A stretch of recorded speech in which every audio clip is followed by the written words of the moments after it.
Osho, The Book of Wisdom, Volume 1, Discourses on Astisha's 7 Points of Mind Training, given at the Osho Commune International, Pune, India.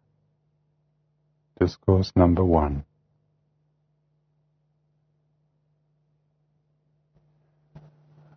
Bhagwan. First, learn the preliminaries.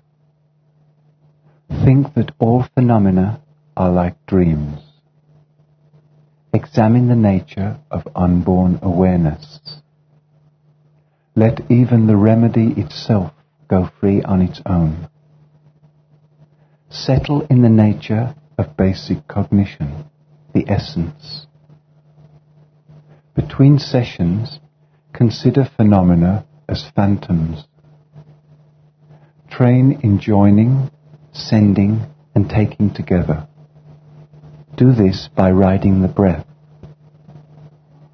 3 objects, 3 poisons, 3 bases of virtue. Train with phrases in every mode of behavior.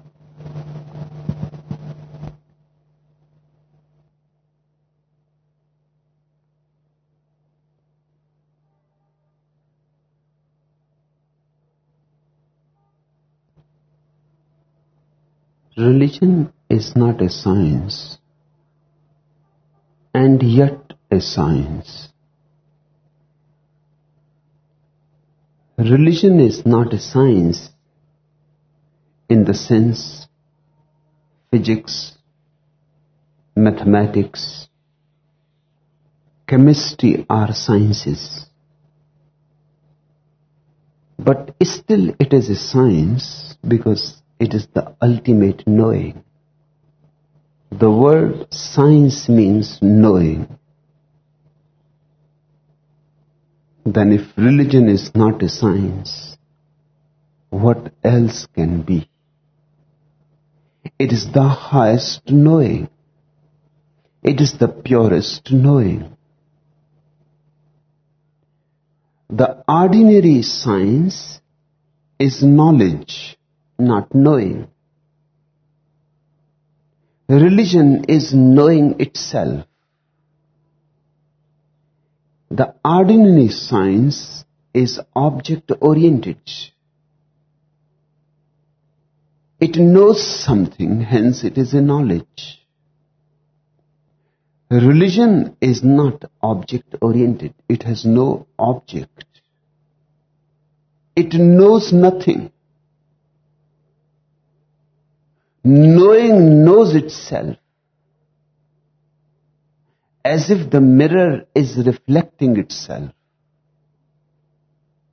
It is utterly pure of all content. Hence, religion is not a knowledge, but a knowing. Science is a lower kind of knowing. Religion, a higher kind. Religion is philosophia ultima, the ultimate knowing. The difference between the two is not of the spirit. The spirit is the same, but the difference is certainly of purity. Science is mixed with much mud. Religion is pure essence, pure fragrance. The mud has disappeared. The lotus has appeared. And at the ultimate stage, even the lotus has disappeared. Only the fragrance abides. These are the 3 stages of knowing. The mud, the lotus, and the fragrance.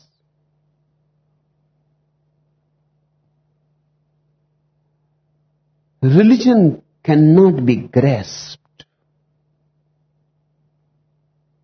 because there is no object in it. still it can be understood. It cannot be explained, but it can be experienced. There is no way of informing you about religion.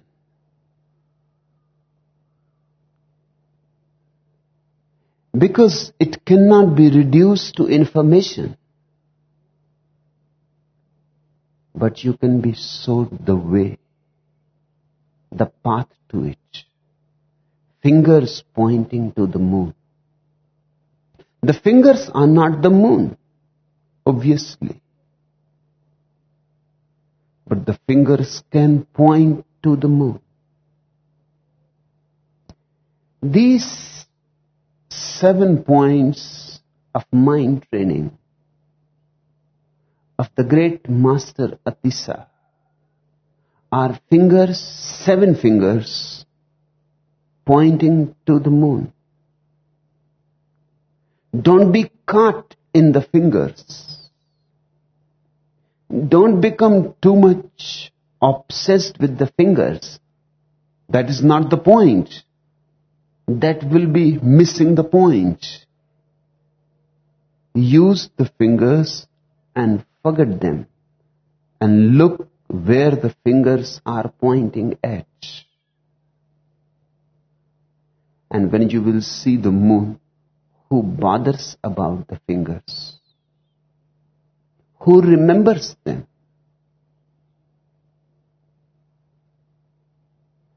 They become automatically non-essential. They disappear. That's why those who have experienced religion, all the scriptures for them become utterly useless. All methods become non-essential.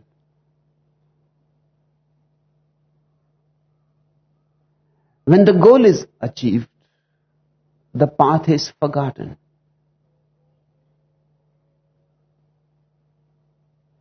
Atisa is one of the rare masters. Rare in the sense that he was taught by 3 enlightened masters. It has never happened before and never since. To be a disciple of 3 enlightened masters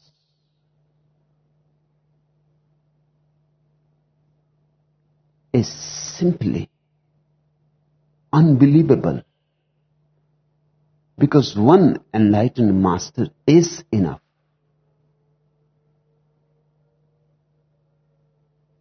But this story that he was taught by 3 enlightened masters has a very metaphorical significance also.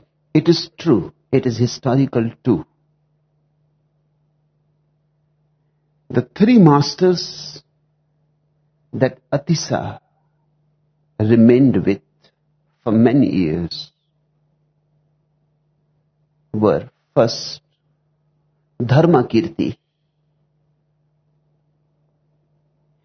a great Buddhist mystic. He taught him no mind.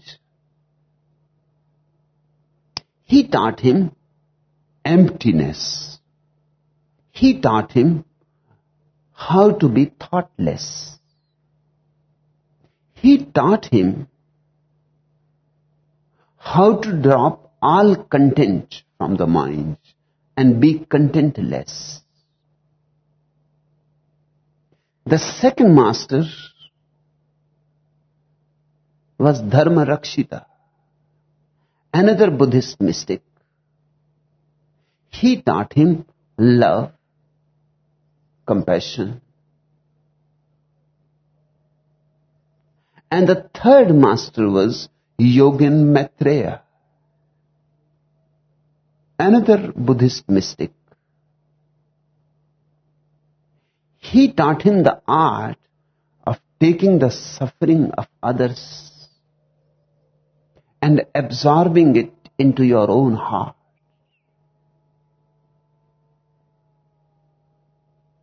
Love in action.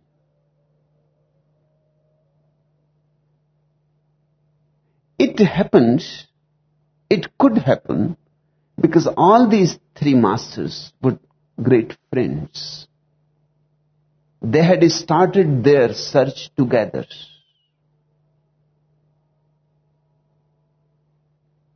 While they were on the way, they had remained together.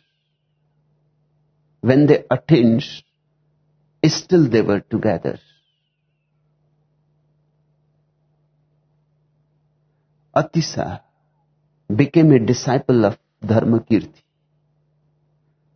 Dharmakirti said to him, I will teach you the first principle. And for the second, you go to Dharmarakshita. And for the third, to Yogin Maitreya. This way, you will know all the three phases of ultimate reality, the three faces of God, the Trinity, the Trimurti. And this way, you will learn each face from the person who is the most perfect in it. These are the three ways people reach to the ultimate. If you reach from emptiness, you attain the other two also. But your path remains basically that of emptiness. You know more about emptiness. And whatsoever you teach, emptiness will be emphasized in it. That's how it happened in Buddha's case. He had attained through emptiness. Hence his whole teaching became emptiness oriented. There is no God in Buddha's teaching. Because God is a thought, a content, an object. God is the other. And Buddha had attained by dropping the other. Buddha had attained by emptying his mind totally. Hence there is no place for God. No place for anything at all. His path is the purest via negativa. That was also the case with Dharmakirti. He was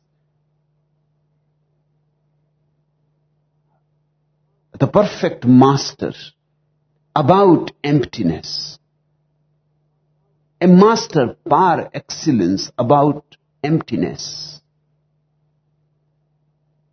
And when Atisa has learned how to be empty, he said, the master said it will be better for the next step. You go to Dharmarakshita. Because he has attained from a totally different path. Just as you can reach to the Everest from different sides. He has reached from a totally different path, the path of compassion. I can teach you also the path of compassion, but my knowing about the path is only knowing about the path from the top. I have reached through the path of emptiness. Once you reach at the top, you can look on all the paths. They are all available to your vision. But to follow a path in its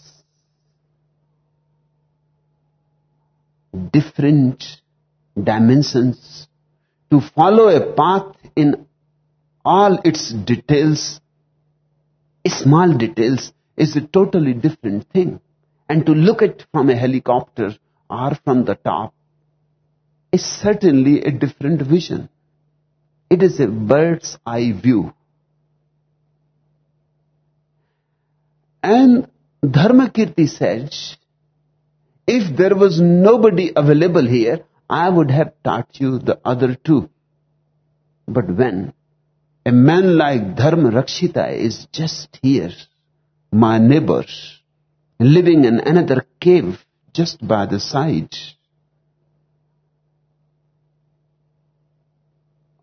it is better you go to him.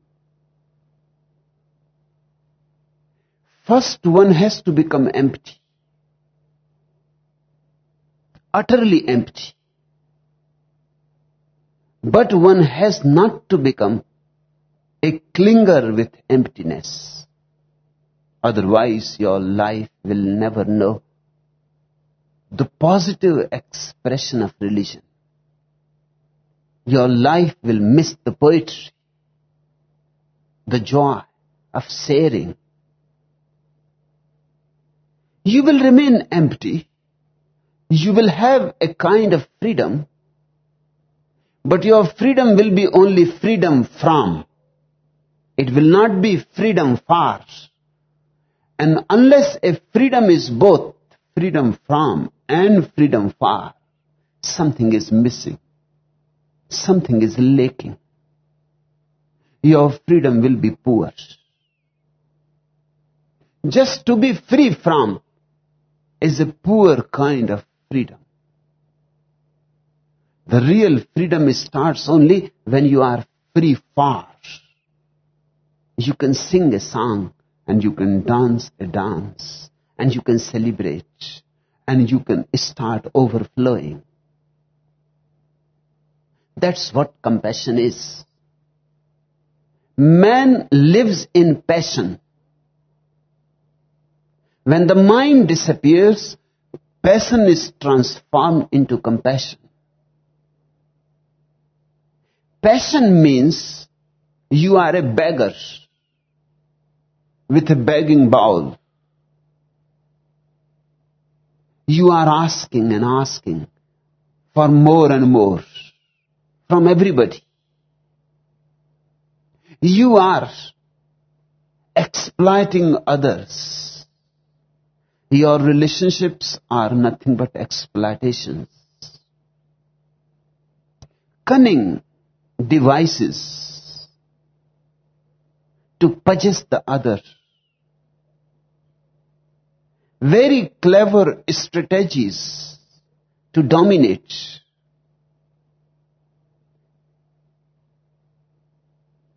When you are living in mind, in passion, your whole life is a power politics. Even your love, even your social service, even your humanitarian works are nothing but power politics. Deep down there is a desire to be powerful over others. The same energy, when mind is dropped, becomes compassion. And it takes a totally new turn. It is no more begging. You become an emperor. You start giving. Now you have. You had it always. But because of the mind, you were not aware of it. The mind was functioning like a darkness around you. And you were unaware of the light within. The mind was creating an illusion of being a beggar, while all the time you had been an emperor.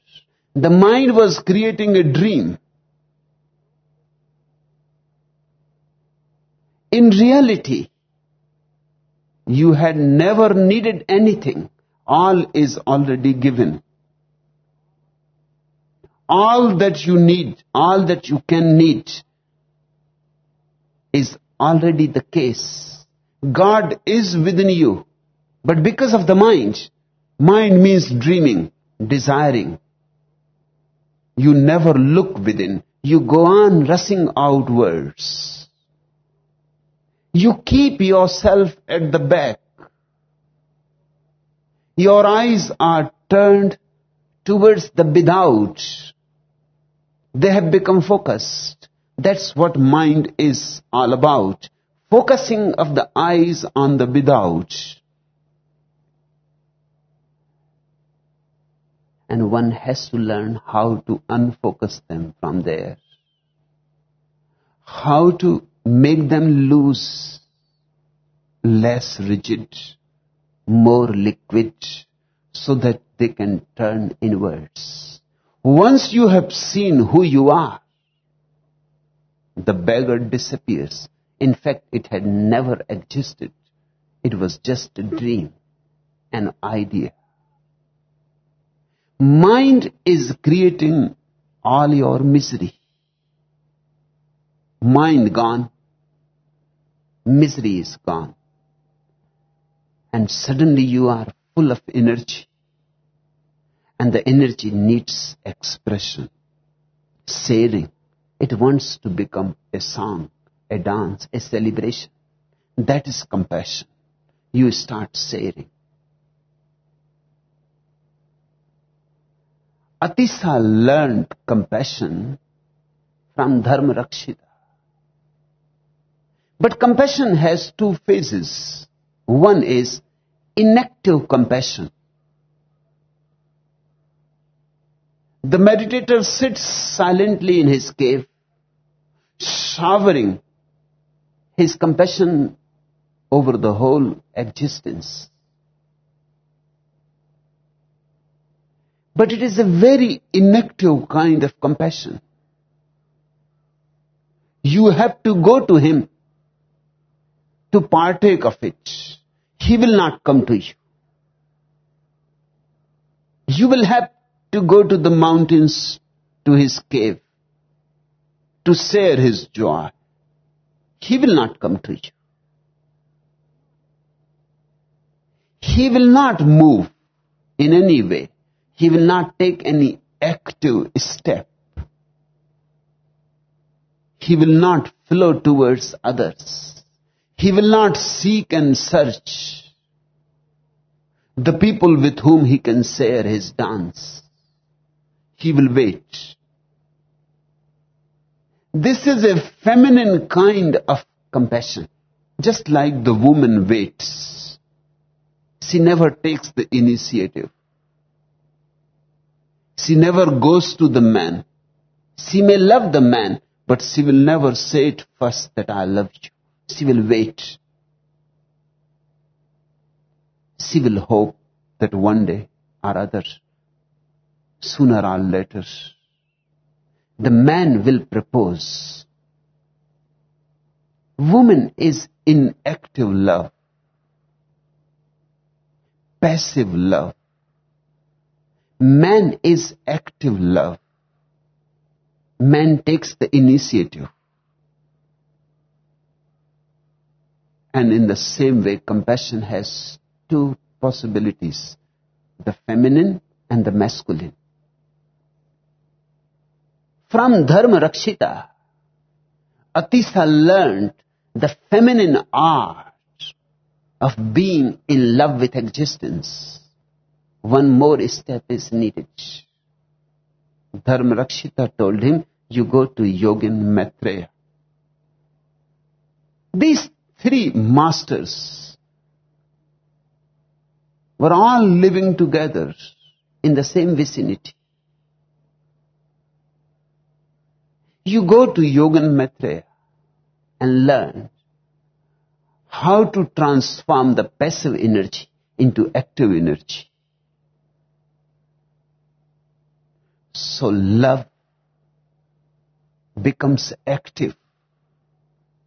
And once love is active, compassion is active, you have passed all the three dimensions of truth. You have known all.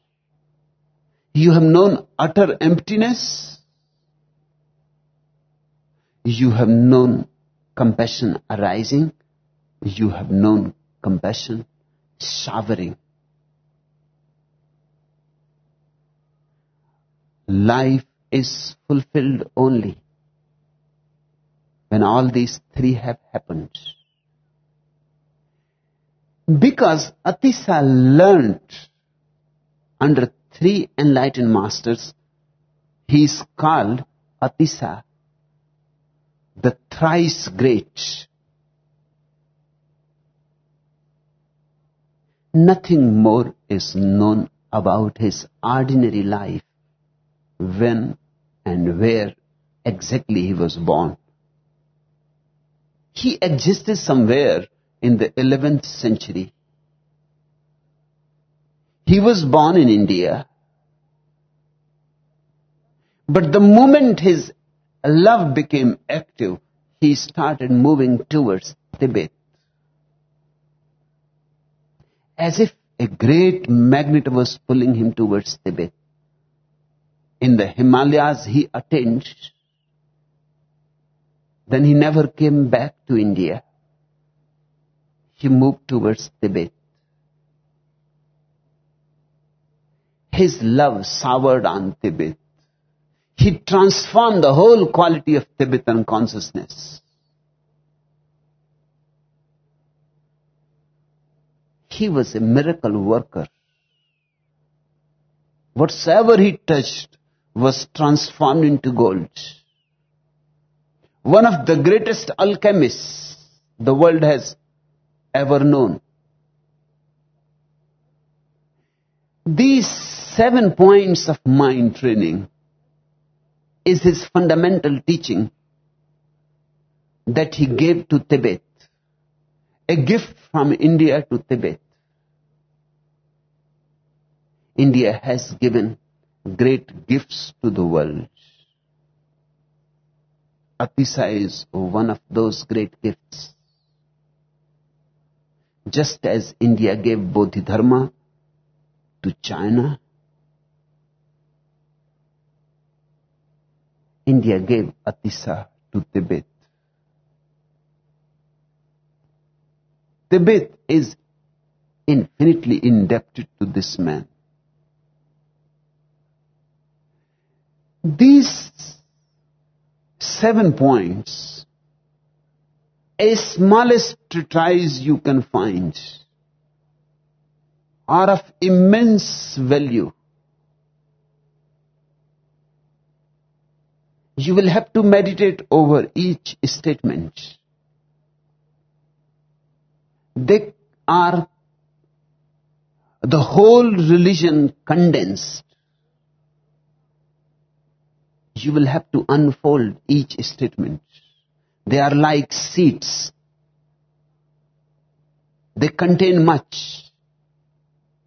It may not be apparently so, but the moment you move into these statements deeply, you contemplate and meditate, and you start experimenting with them, you will be surprised.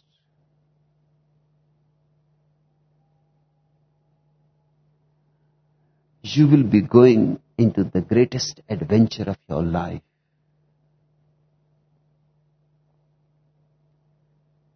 The first, learn the preliminaries. What are the preliminaries?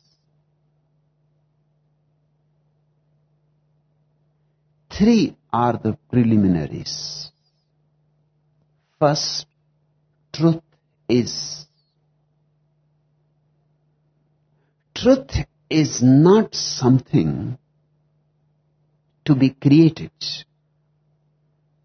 Truth is not something that is far away. Truth is here, now.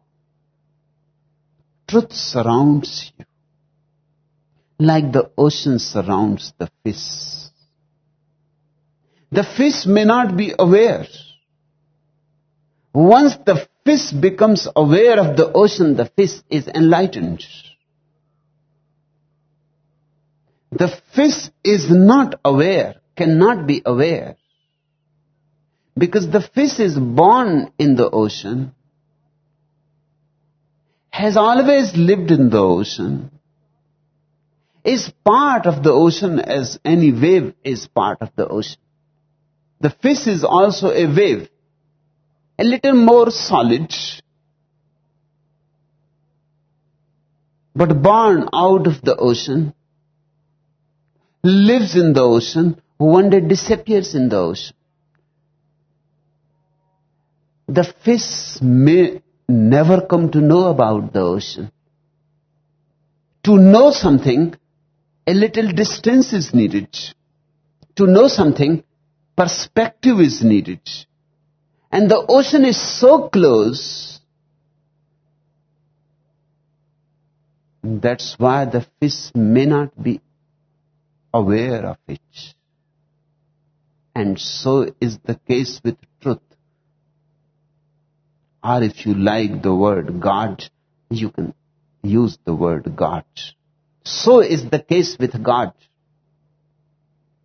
It is not that He is far away. That's why we don't know about Him. It is because He is not far away, but very close by. Even to say that He is close by is not right, because you are it. He is within you and without you. He is all and all. This is the first thing that has to be allowed to sink deep in your heart. Truth already is. We are in it. This is the most fundamental thing to begin with. You are not to discover it. It is not covered. All that is needed is a new kind of awareness which is missing in you. Truth is there, but you are not aware. You are not mindful. You are not alert. You don't know how to watch. You don't know how to observe. You don't know how to look and see. You have eyes, but still you are blind. You have ears, but you are deaf. The first preliminary is truth is. The second preliminary is mind is the barrier. Nothing else is hindering you from truth. Just your own mind. Mind surrounds you like a film, like a movie that goes on, and you remain engrossed in it, fascinated by it. It is a fantasy that surrounds you, a continuous story that goes on. And because you are so much fascinated by it, you go on missing that which is. And mind is not, it is only a fantasy. It is only a faculty to dream. Mind is nothing but dreams and dreams. Dreams of the past, dreams of the future, dreams of how things should be, dreams of great ambitions, achievements, dreams and desires. That is the stuff mind is made of. But it surrounds you like a China wall. And because of it, the fish remains unaware of the ocean. So the second preliminary is mind is the only barrier. And the third, no mind is the door. Atisa calls no mind bodhicitta. That is his word for no mind. It can be translated as Buddha mind too, Buddha consciousness too, or if you like, you can call it Christ consciousness, Krishna consciousness. It doesn't make any difference what name is used. But the basic quality of bodhicitta is that it is a no mind. It looks paradoxical. Mind in the state of no mind. But the meaning is very clear. Mind without content. Mind without thoughts is what is meant, is what is indicated. Remember the word bodhicitta,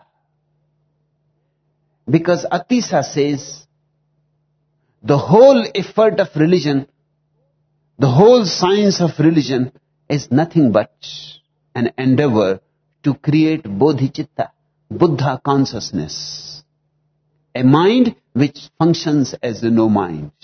A mind which dreams no more, thinks no more. A mind which is just awareness, pure awareness. These are the three preliminaries. The second sutra, think that all phenomena are like dreams. Now the work starts. Atisa is very condensed, seed-like. That is the meaning of a sutra.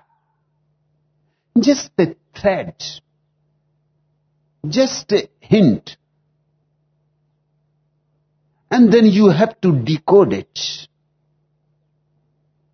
Think that all phenomena are like dreams. Phenomena means all that you see, all that you experience, all that can ever be experienced is all phenomena. Remember, the objects of the world are not only phenomena and dreams. Objects of consciousness. They may be objects of the world, they may be just objects in the mind. They may be great spiritual experiences. You may see Kundalini rising in you. That too is phenomena. A beautiful dream, a very sweet dream, but it is a dream all the same. You may see great light flooding your being, but that light is also phenomena. You may see lotuses blooming inside you, and a great fragrance arising within your being. That too is phenomena, because you are always the seer and never the seen. Always the experiencer and never the experienced. Always the witness and never the witness. All that can be witnessed, seen, observed is phenomena. Material phenomena, psychological phenomena, spiritual phenomena, but they are all the same. There is no need to make any distinction. The basic thing to remember is that which can be seen is a dream. Think that all phenomena are dreams. This is a tremendously powerful technique. If you start contemplating in this way, you are walking on the street and you contemplate people passing by are all dreams.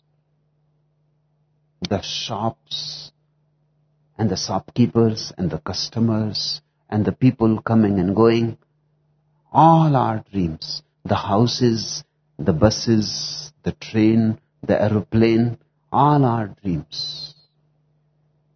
You will be immediately surprised by something of tremendous import happening within you. The moment you think all are dreams, suddenly, like a flash, one thing comes into your vision: I am too a dream. Because if the scene is dream,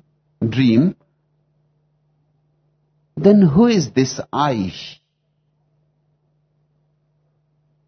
If the object is a dream, then the subject is also a dream. If the object is false, how the subject can be the truth? Impossible. If you watch everything as dream, suddenly you will find something is slipping out of your being, the idea of the ego. This is the only way to drop the ego, and the simplest. Just try it. Meditate this way. Meditating this way again and again, one day the miracle happens. You look in and the ego is not found there.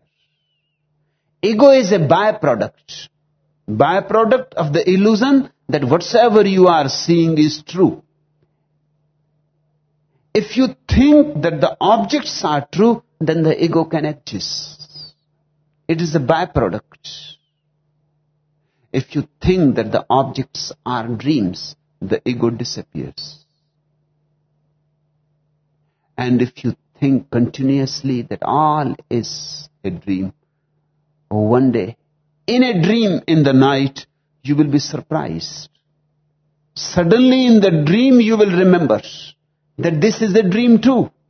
And immediately, as the remembrance happens, the dream will disappear. And for the first time, you will experience yourself deep asleep yet awake.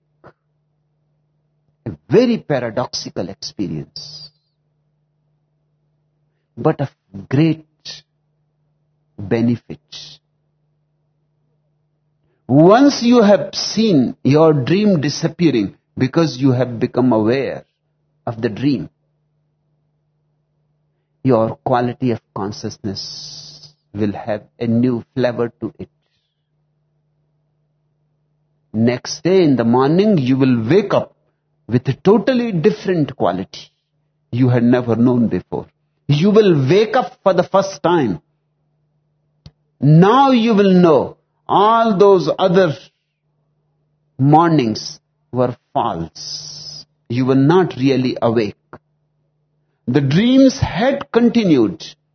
The only difference was in the night you dream with eyes closed, in the day you dream with eyes open. But if the dream has disappeared because awareness happened, suddenly you became aware in the dream. And remember, awareness and dreaming cannot exist together. Here awareness arises and there the dream disappears. When you become awake in sleep, the next morning is going to be of something so important that it is incomparable. Nothing like it has ever happened. Your eyes will be so clear, so transparent, and everything will look so psychedelic, so colorful, so alive. Even rocks will be felt as if breathing, pulsating. Even rocks will have a heartbeat. When you are awake, The whole existence changes its quality.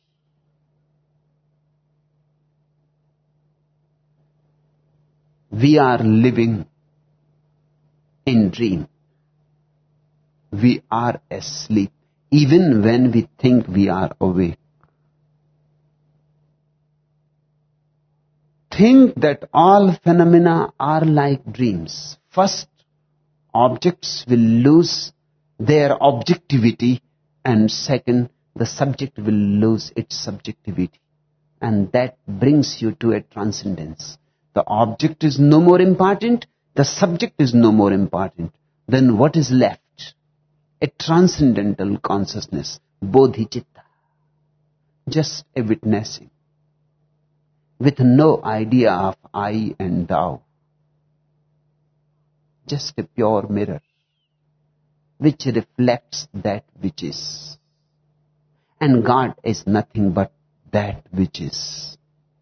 The third sutra, examine the nature of unborn awareness. Now,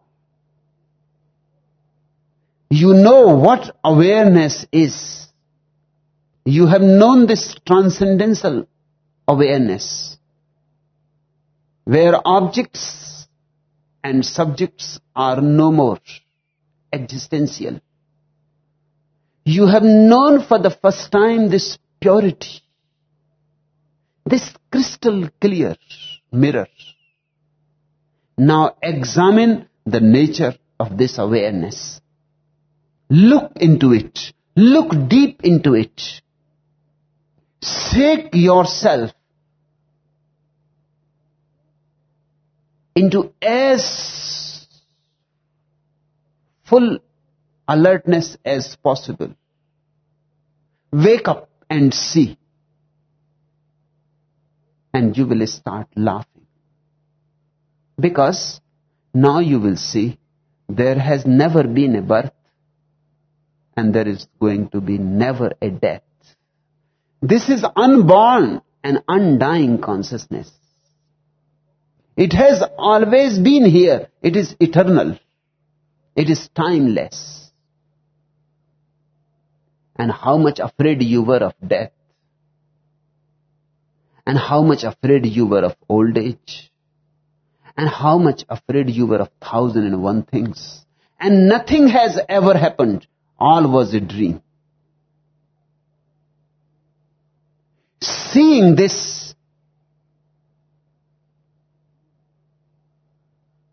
one smiles, laughs. The whole life up to now has been ridiculous, absurd. You were unnecessarily afraid, unnecessarily greedy, unnecessarily suffering. You were living in a nightmare. And it was your own creation. Examine the nature of unborn awareness. And you are freed from all misery, all suffering, all hell. Let even the remedy itself go free on its own. And now, don't start clinging to the remedy, to the method. That temptation arises. That is the last temptation. That is the very last effort of the mind to survive. The mind comes from a back door once more. It tries. Before it disappears forever, it makes one effort more. And that effort is to cling to the method. The method of thinking that all phenomena is a dream. It has given you such joy, such deep experience of reality. Naturally, you would like to cling to it. And once you cling, again you are back into the same old rut. The mind is back in disguise. Cling to anything and the mind is back, because clinging is mind. Hold to anything, depend on anything, and mind is back, because mind is dependence, is slavery. Possess anything, even the spiritual method, even the method of meditation. Become a possessor, and you are possessed by it. Whether you possess money, or you possess a tremendously significant method of meditation, it doesn't matter. Whatsoever you possess, you will be possessed by it. And you will be afraid to lose it. Once a Sufi mystic was brought to me. For 30 years continuously, he has used a Sufi method of zikr. And he has attained to great experiences. One can see it. Even ordinary people were aware that he was living in a totally different world. You could see in his eyes, they were shining with joy. His very being had a vibe of the beyond. His disciples brought him to me and they said, our master is a realized soul. What do you say about our master? I said, leave your master with me for 3 days. And then come back. The master stayed with me for 3 days. The third day he was very angry. And he said, you have disturbed my 30 years work. Because I told him a simple thing. Just this sutra of Atisa, let even the remedy itself go. I told him, now 30 years you have been remembering one thing, that all is divine.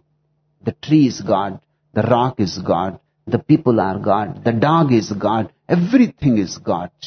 For 30 years you have been remembering continuously.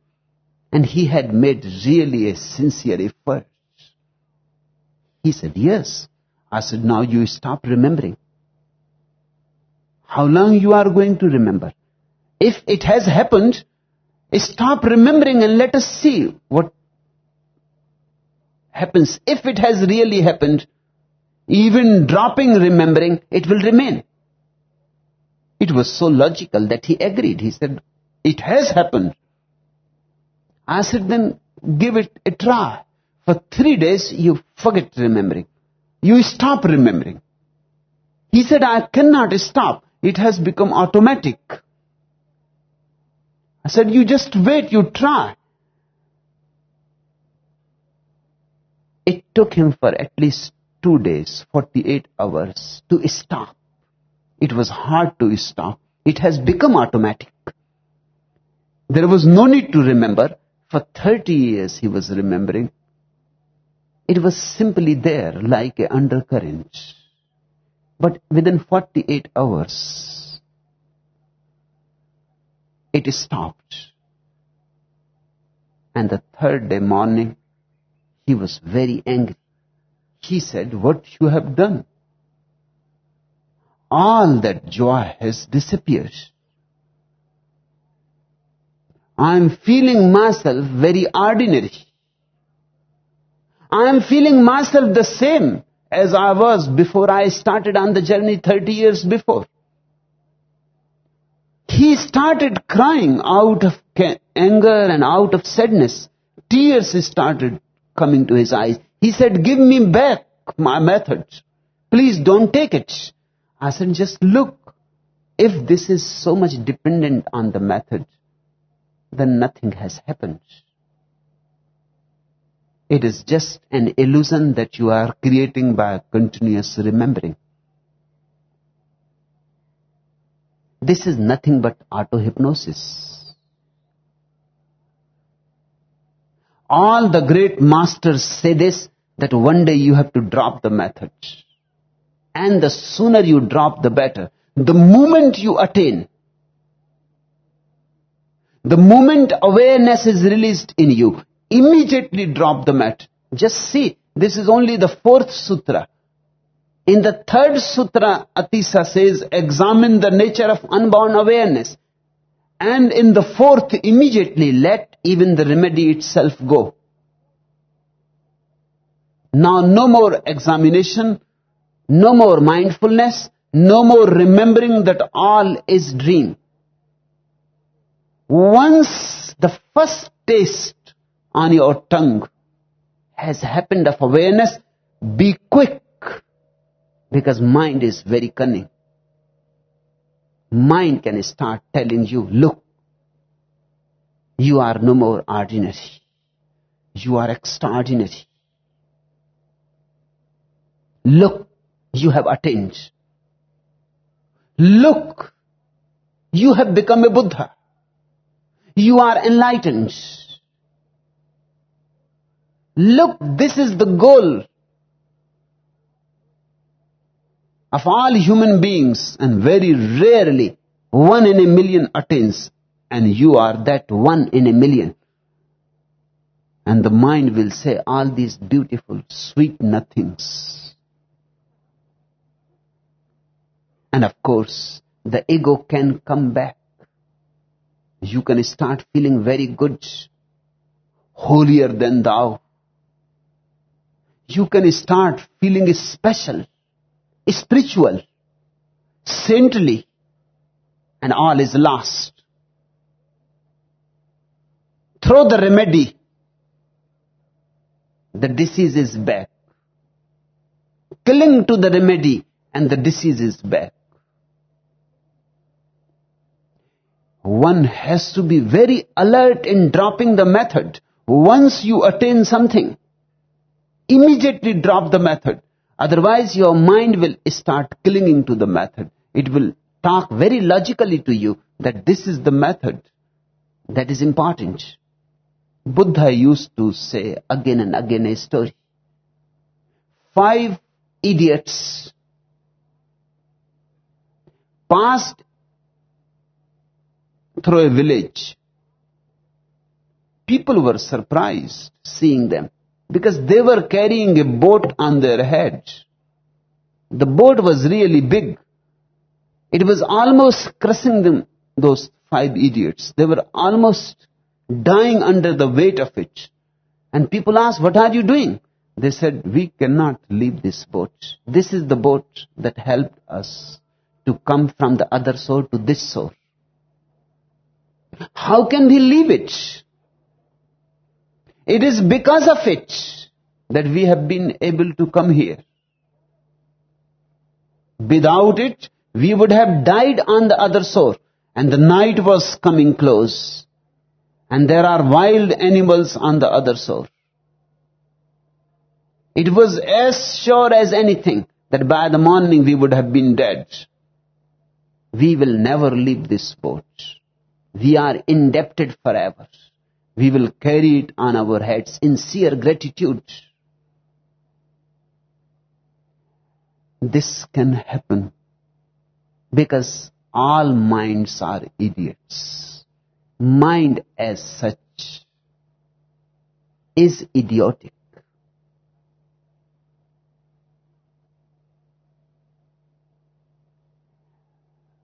The origin of the word idiot is beautiful to remember. Idiocy means something private, something special, something that is your own, something eccentric. That is the basic meaning of idiocy. To function in an eccentric way. Mind always functions in an eccentric way. Mind is always an idiot. The really intelligent person has no mind. Intelligence arises out of no mind. Idiocy out of mind.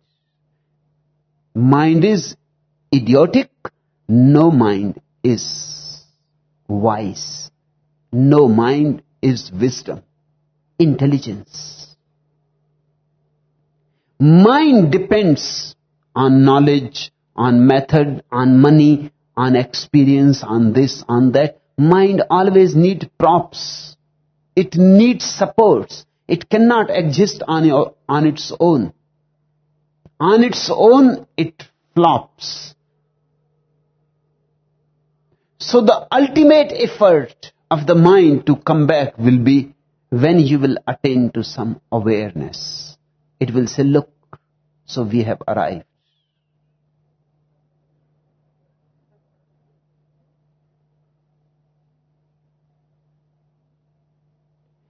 The moment something inside you says, we have arrived, beware.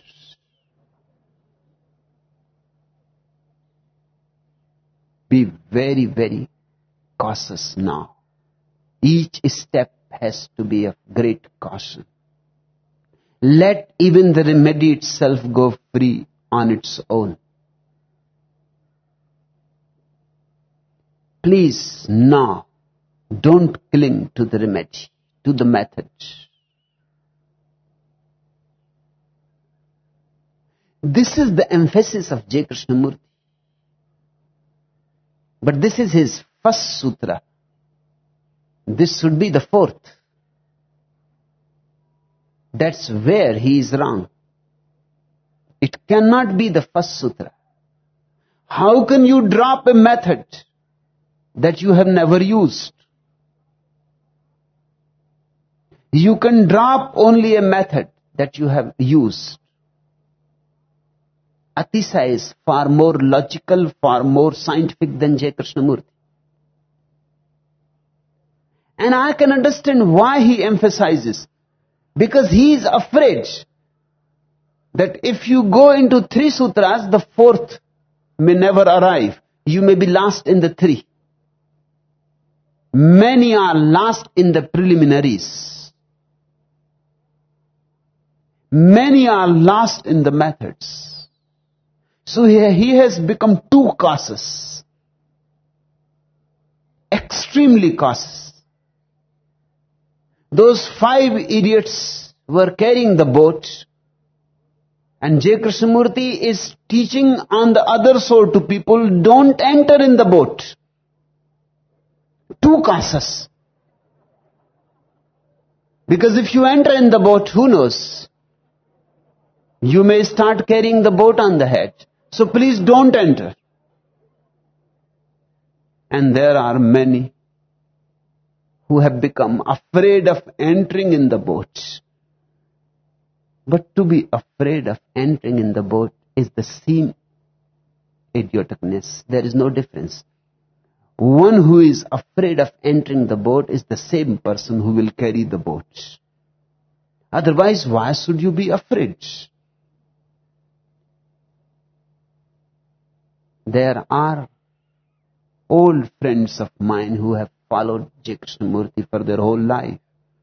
They come to me and they say, we would like to come here, but we are afraid of all the methods that you teach.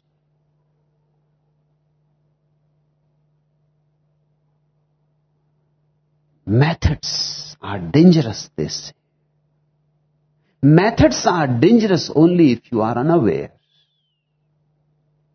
Otherwise, they can be used beautifully. Do you think a boat is dangerous? It is dangerous if you are thinking to carry it on your head for your whole life, out of sheer gratitude. Otherwise, it is just a raft to be used and discarded. All methods are rafts to be used and discarded. Used and abandoned. Used and never to be looked back again. There is no need, no point. These are two extremes. One extreme is those 5 idiots, and the other extreme is the followers of J. Krishnamurti.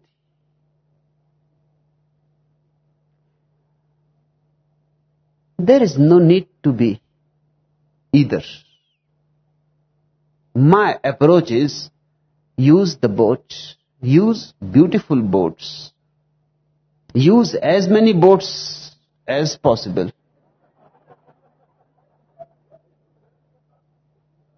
With this awareness that when the shore is reached, the boat is abandoned.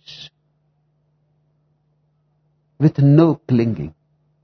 While you are in the boat, enjoy it. Be thankful to it. When you get out of the boat, say thank you and move on. Fifth sutra, settle in the nature of basic cognition, the essence. If you drop the remedy, automatically you will start settling into your being. Mind is clinging. It never allows you to settle in your being. It keeps you interested into something that you are not. The boats. When you don't cling to anything, there is nowhere to go. All boats have been abandoned. You cannot go anywhere. All paths have been dropped. You cannot go anywhere. All dreams and desires have disappeared. There is no way to move. Relaxation happens on its own account. Just think of the word relax. Be. Settle. You have come home. Settle in the nature of basic cognition, the essence. And when you settle, there is pure awareness with no effort, with no method. If awareness needs method, it is still not true awareness, not the essential awareness, not the natural spontaneous awareness. It is still a byproduct of the method. It is cultivated, created. It is a byproduct of the mind. It is not yet the truth. Settle now in the nature of basic cognition, the essence. Now there is nothing to do. See, be, enjoy. Only this moment exists. This now, this here. This cawing of the crows, and all is silence. To know this serenity is to know who you are, what this existence is all about. This is samadhi in the words of Patanjali. This is sambodhi in the words of Gautam Buddha.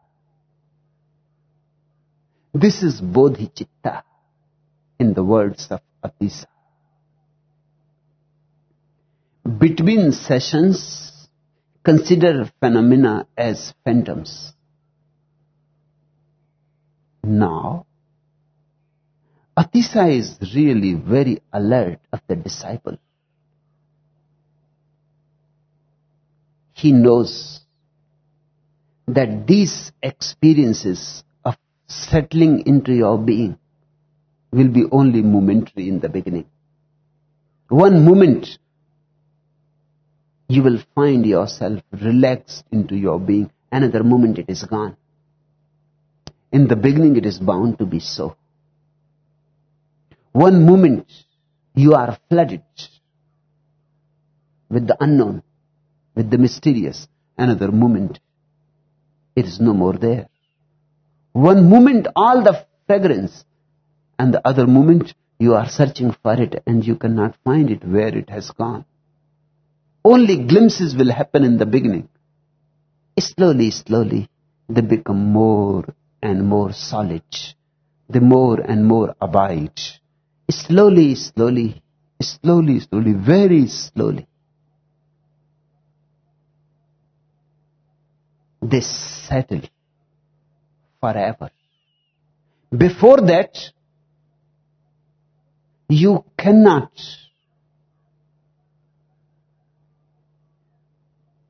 be allowed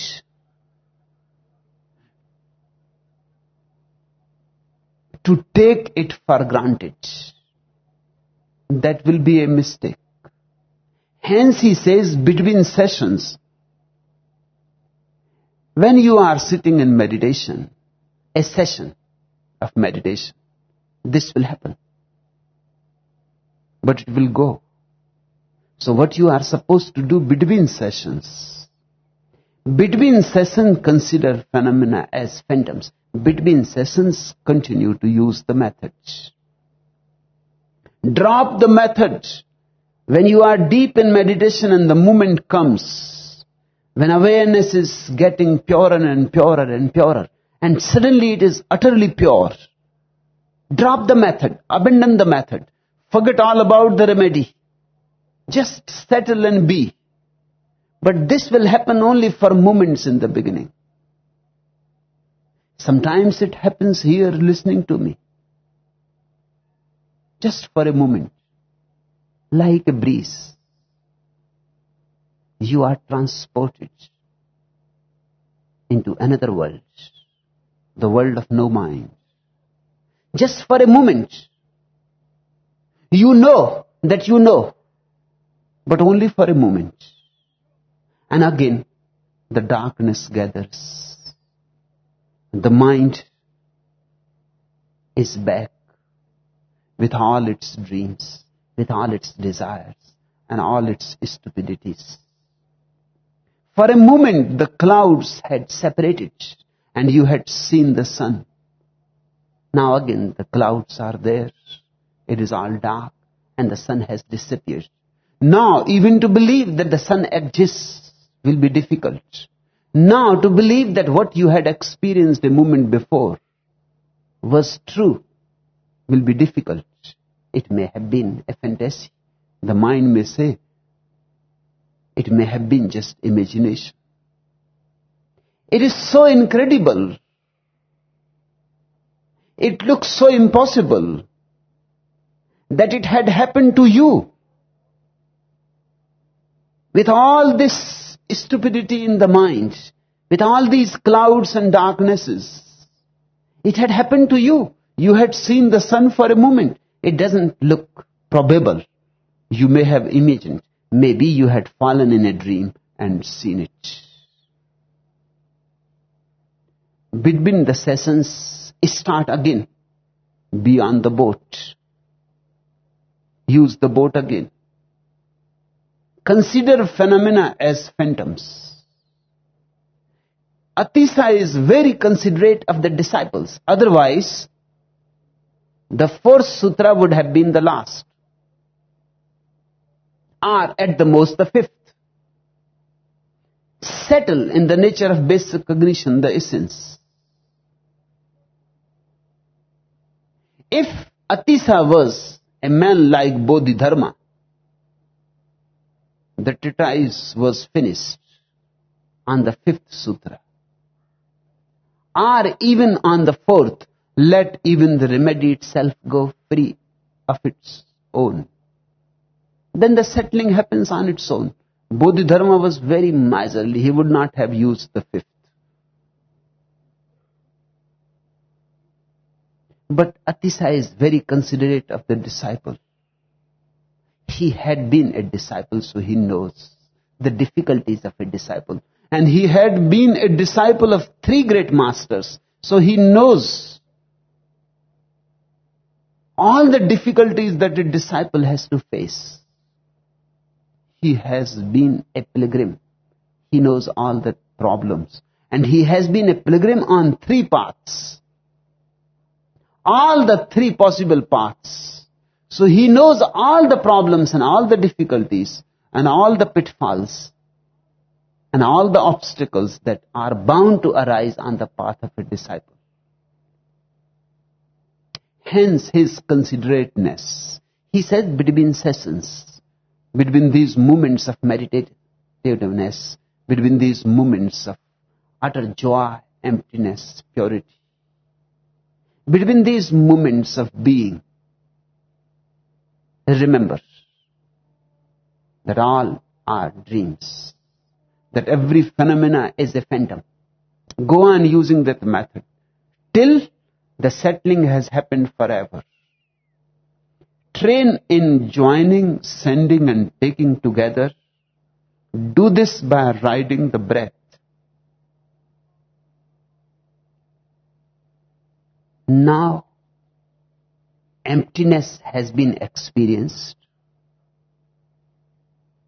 This is what he had learned. Up to this sutra,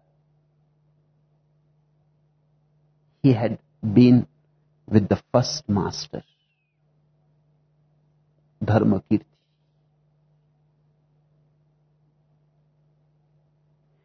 With this sutra, the second master, Dharmarakshita.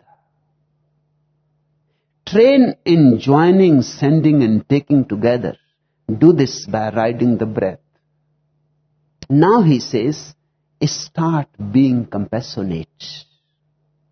And the method is, when you breathe in, listen carefully. It is one of the greatest methods. When you breathe in, think you are breathing all the miseries of all the people in the world. All the darkness, all the negativity, all the hell that exists anywhere, you are breathing it in. And let it absorb. Let it be absorbed in your heart. You may have read or heard about so-called positive thinkers of the West. They say just the opposite. They don't know what they are saying. They say when you breathe out, throw all the misery and negativity. And when you breathe in joy, positivity, happiness, cheerfulness. Atisa's method is just the opposite.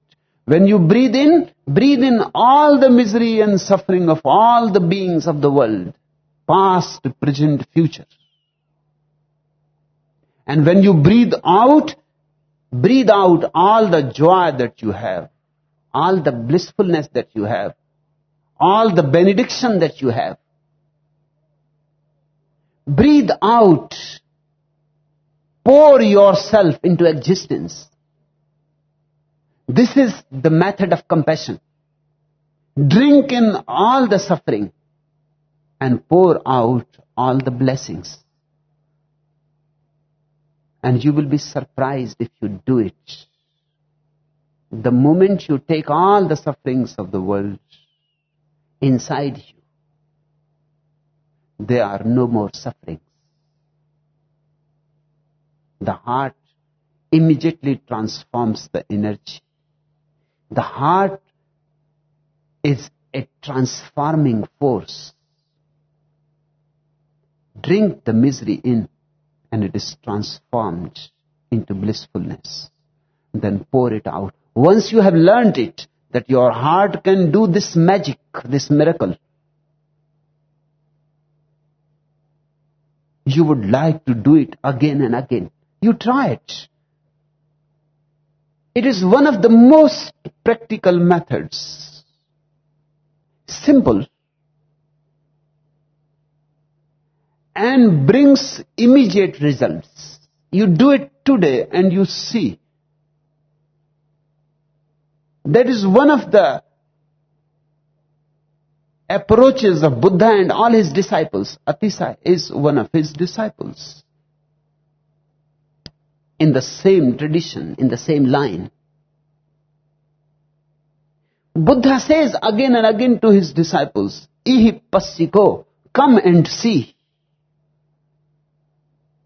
They are very scientific people. Buddhism is the most scientific religion on the earth. Hence, in the world, Buddhism is gaining more and more ground every day. The more the world will become intelligent, more and more Buddha will become important. It is bound to be so. The more and more people will know about science, Buddha will have great appeal.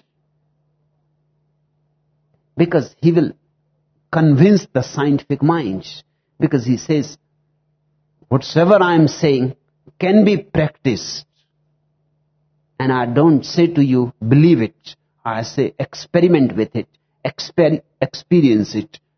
And only then, if you feel yourself, trust it.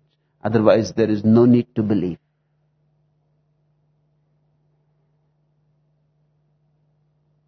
Try this beautiful method of compassion. Take in all the misery and pour out all the joy. Train in joining, sending and taking together. Do this by riding the breath. 3 objects, 3 poisons, 3 bases of virtue. There are 3 objects which can function either as 3 poisons or can become 3 bases of infinite virtue. Atisaya is talking of the inner alchemy. The poison can become the nectar. The baser metal can be transformed into gold. What are these 3 objects? First is aversion. Second is attachment. And third is indifference. This is how the mind functions.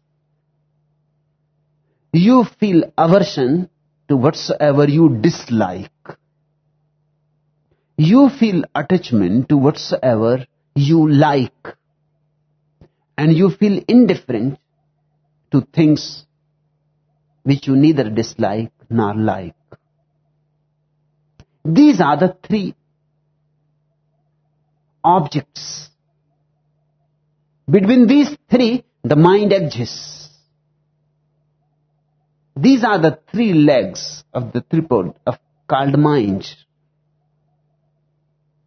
Aversion, attachment, indifference. And if you live in these 3 as they are, you are living in poison.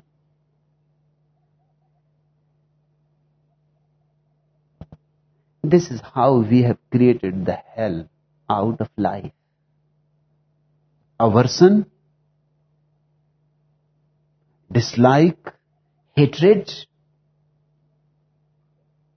repulsion, that creates 1/3 of your hell. And attachment, liking, clinging, possessiveness, that creates second 1/3 of your hell. And indifference to all that, you are neither attracted nor repulsed. That creates the third part, the third 1/3 of your hell. Just watch your mind. This is how your mind functions. It is always saying, I like this, I don't like that, and I am indifferent to the third. These are the 3 ways the mind goes on moving. This is the rut, the routine. Atisa says, these are the 3 poisons, but they can become the 3 bases of virtue. How they can become 3 bases of great virtue? If you bring the quality of compassion, if you learn the art of absorbing suffering in,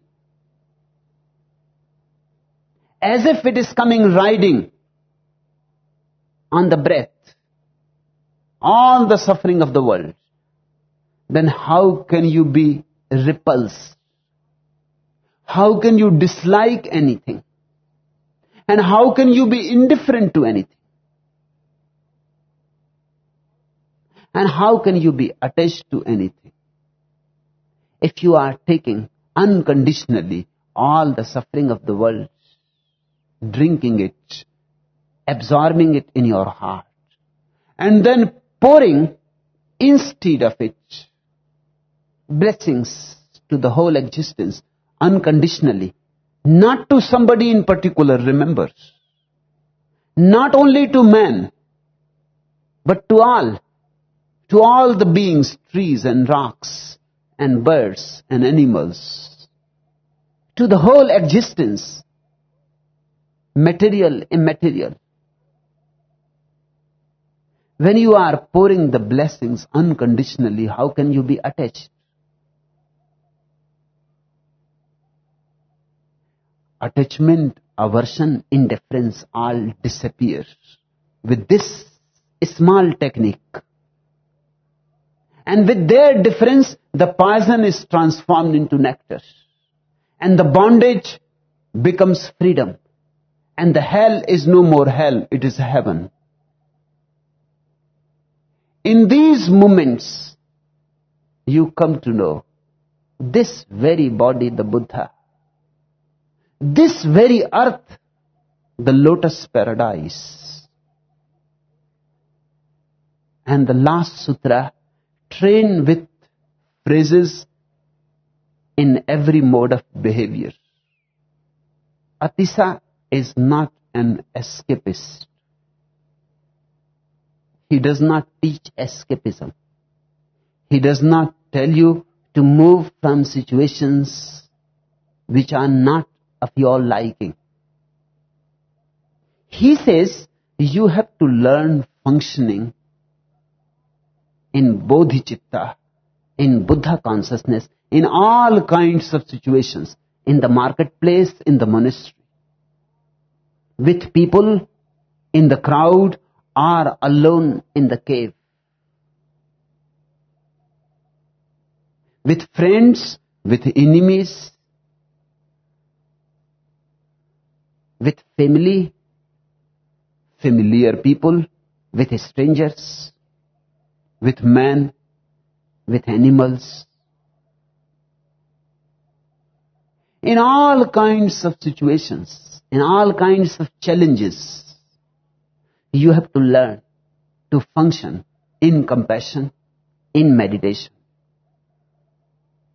Because all these experiences of different situations will make your bodhicitta more and more ripe.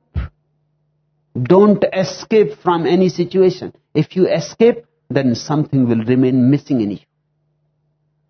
Then your bodhicitta will not be that much ripe, will not be that much rich. Live life in its multidimensionality. And that's what I teach to you too. Live life in its totality. And living in the world, don't be of it. Live in the world like a lotus flower in water. It lives in water, but the water touches it not.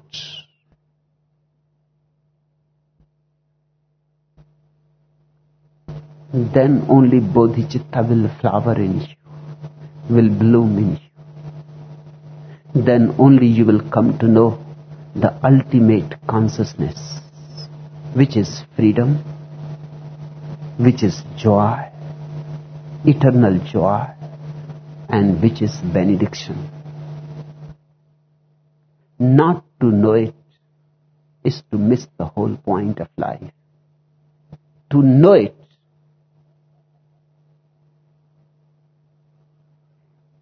is the only goal